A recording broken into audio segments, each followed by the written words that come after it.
स्वास्थ्य विभाग ने गुड अस्पताल को किया सील। भर्ती मरीजों को एम्बुलेंस वाहनों से जिला अस्पताल में कराया भर्ती। बुरहानपुर स्वास्थ्य विभाग ने राजपुरा रोड स्थित गुड अस्पताल पर बड़ी कार्रवाई करते हुए जांच के बाद अस्पताल को सील कर दिया।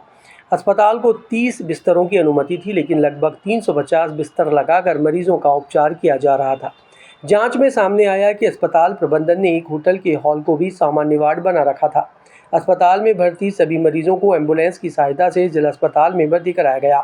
स्वास्थ्य विभाग ने पूर्व में भी निरीक्षण के दौरान अनियमितताएं मिलने पर अस्पताल को सुधार के लिए नोटिस दिया था। अस्पताल पर आयुष्मान योजना में निःशुल्क उपचार के नाम पर मरीजों से राशि लेने का भी आरोप है। गुड अस्पताल सील होने पर निजी अस्पताल संचालकों में हड़कंप मच गया है। आज हम लोग गुड हॉस्पिटल में आए हैं, जो अमरावती रोड पर संचालित हो रहा था। तो CMHO साहब ने एक टीम गठित की, जिसमें 4 डॉक्टर, हमारे 4 अन्य कर्मचारी और पुलिस बल के साथ हम लोग आए थे। और यहाँ पे बहुत सारी अनियमितताएं थी। पूर्व में भी इनकी कई शिकायतें मरीज आए दिन वहाँ कर रहे थे CMHO कार्यालय में कि यहाँ पर हमको आयुष्मान के बहाने लाया जाता है, फिर हमारे साथ हमसे पैसे वसूली किए जाते हैं, ये यहाँ उचित इलाज नहीं मिल रहा है। और जो प्रबंधन है वो भी यहाँ का सही नहीं था। हॉस्पिटल में साफ़ सफाई तो आती जो है निंदनीय, एकदम बेहद घटिया क्वालिटी की थी। और ये ट्रेंड स्टाफ भी नहीं था, जितना है कि इनको जो परमिशन है जितने बेड संचालित करने की, उससे कहीं 10 गुना ज़्यादा मरीज़ यहाँ पर पाए गए। एक हॉल नीचे बेसमेंट में ऐसा पाया गया जिसमें अंधेरे में मरीजों का इलाज जारी था। हमने गेट खोला तो उसके अंदर अब मरीज मिले थे, जो कि एकदम गलत है। एक तो बेसमेंट में संचालित भी नहीं होना चाहिए था, उसमें कहीं एडजस्ट का कोई रास्ता भी नहीं था। अगर कोई ऐसी घटना घटती है तो मरीज निकल भी नहीं पाते। कितने बेड की अनुमति थी? अनुमति लगभग इसमें 20 से 30 बेड की होगी अधिकता। कितने बेड संचालित थे? लगभग 150। एक बेड पर 2-3 मरीज इस तरह से थे। और इस कृत्य के लिए क्या आपराधिक प्रकरण की लेकर भी कुछ किए जाएगी? बिल्कुल आपराधिक प्रकरण भी हो सकता है ना। जाँच अभी जारी है, आगे की कार्रवाई वरिष्ठ कार्यालय से होगी। अभी निर्देश यही है कि मरीजों को बाहर निकालना है, और जो मरीज चलने फिरने लायक है उनको पूछ लिया कि आप घर जाना चाहते घर जाइए। बाकी जिनके लिए वो लाइट की आवश्यकता है उनको जिला अस्पताल में 108 एम्बुलेंस के माध्यम से भर्ती कर रहे हैं वहाँ पर, और उनका इलाज वहाँ निरंतर जारी रहेगा। मरीजों को ठूस कर भर्ती किया गया था, तो आज स्वास्थ्य विभाग ने यहाँ कार्रवाई की है। जी सर, अभी मैं थोड़ा परेशान हूँ। मैं आपसे बाद में बात करूँ। एक मैं मीडिया की जो है मीटिंग रखूँगा, जो भी बोलते हैं कॉन्फ्रेंस रखूँगा, उसमें मैं सारी चीज़ों को जवाब दूँगा। सर लेकिन एक प्रारंभिक ये कारण मैं नहीं जानता। अभी तो नोटिस मिला, मैं देख भी नहीं पाया। बेसमेंट में भी नोटिस मिला था आपको, मेरे चला रहे थे आप वगैरह लगे हुए उसको लेकर के। कॉन्फ्रेंस रखूँगा मैं, ठीक है सर, थैंक यू राय भाई।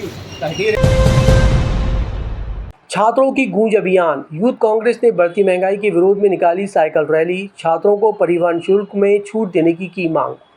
बुरहानपुर यूथ कांग्रेस द्वारा बुरहानपुर विधानसभा में बढ़ती महंगाई पर रोक लगाने और जिले के विद्यार्थियों को आवागमन शुल्क में छूट दिलाने की मांग को लेकर साइकिल रैली निकाली गई, जो शहर के विभिन्न मार्गों से होते हुए कलेक्टर कार्यालय पहुंची। गुरुवार दोपहर 1 बजे राज्यपाल, मुख्यमंत्री सहित परिवहन मंत्री के नाम डिप्टी कलेक्टर राजेश पाटीदार को ज्ञापन दिया गया। बुरहानपुर विधानसभा अध्यक्ष ठाकुर देवेश्वर सिंह ने कहा, प्रदेश सरकार जनता को सुविधाएं उपलब्ध कराने का दावा करती है।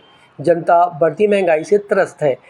पेट्रोल डीजल के दाम आसमान छू रहे हैं, जिससे आवागमन का किराया भी बढ़ गया है और छात्र बुरी तरह से प्रभावित हो रहे हैं। बुरहानपुर शिक्षा का शहर माना जाता है और प्रतिदिन हजारों विद्यार्थी ग्रामीण क्षेत्रों से शिक्षा अर्जित करने आते जाते हैं। सार्वजनिक वाहनों का उपयोग भी करते हैं, जिसके लिए उन्हें अत्यधिक किराया चुकाना पड़ रहा है। उन्होंने मांग की है कि विद्यार्थियों को आवागमन में निर्धारित किराए राशि में 50% की छूट प्रदान कर मासिक विद्यार्थी पास उपलब्ध कराए जाएं, या रोजाना निर्धारित किराए में 50% की छूट दी जाए।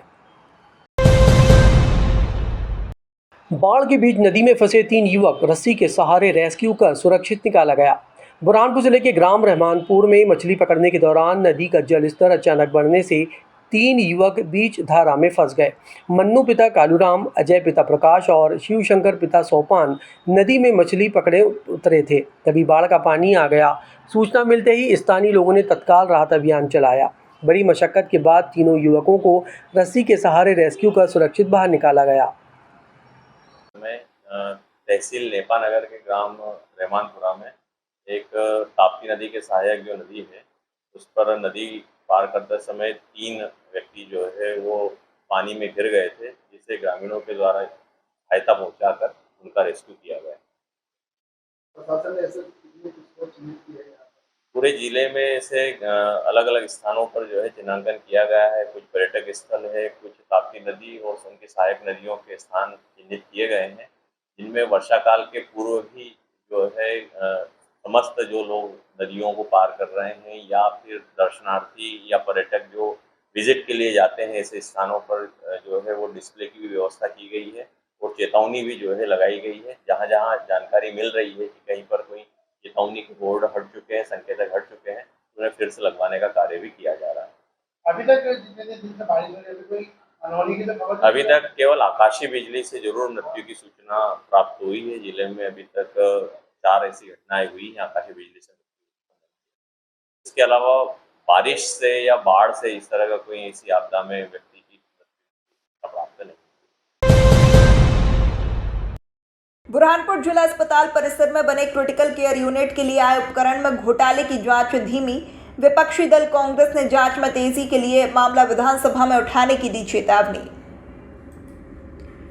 बुरहानपुर जिला अस्पताल परिसर में गंभीर मरीजों के इलाज के लिए बने क्रिटिकल केयर यूनिट के लिए स्वास्थ्य विभाग ने 6 माह पहले जिले के स्वास्थ्य विभाग के मुखिया CMHO राजेंद्र वर्मा को उपकरण खरीदने के निर्देश दिए थे। ठेकेदार ने उपकरण सप्लाई भी किए, लेकिन 10 लाख रुपए कीमत के उपकरण 26 लाख रुपए में सप्लाई किए गए, जिसकी उच्च स्तरीय शिकायत होने के बाद मामले की जांच शुरू की गई है।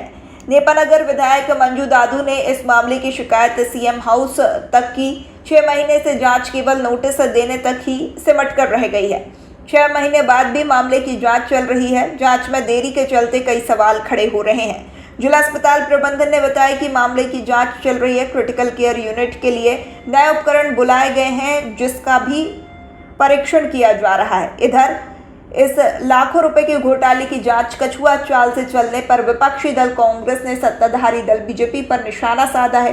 कांग्रेस के पूर्व प्रदेश सचिव अजय सिंह रघुवंशी ने कहा कि बीजेपी कांग्रेस सरकारों पर आसानी से भ्रष्टाचार के आरोप लगा लेती है, लेकिन उनके राज्य में भ्रष्टाचार उजागर होने पर नरमी के क्या मायने हैं। अजय रघुवंशी ने यह भी आरोप लगाया कि जिस ठेकेदार ने कम कीमतों के उपकरण सप्लाई कर अधिक राशि के बिल लगाए, मामला उजागर होने के बाद दोबारा उसी ठेकेदार को उपकरण सप्लाई कराने का ठेका देने का क्या मायना है।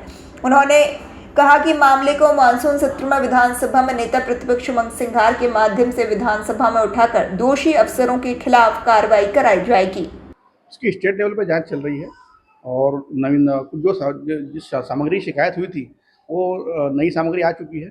पुरानी सामग्री हमारे पास अभी रखी हुई है। किस तरीके की शिकायत हुई थी? क्या शिकायत ये हुई थी कि जो सामग्री आई है उसकी क्वालिटी अच्छी नहीं। तो अभी क्या स्टेटस है उसका? वो सामग्री बदल के दे दी गई है और नई सामग्री अच्छी क्वालिटी की आ गई। नई सामग्री आई कि आने वाली? आ चुकी है। तो उसका परीक्षण किया था आपने? हाँ, उसका परीक्षण किया है, वो अच्छी क्वालिटी। कब तक इसकी रिपोर्ट आ जाएगी शिकायत की जांच रिपोर्ट? वो रिपोर्ट सर भोपाल लेवल पे, स्टेट लेवल पे। देखिए, हमने तो उस समय आप सबके माध्यम से और शिकायतों के माध्यम से भी हमने बात की थी।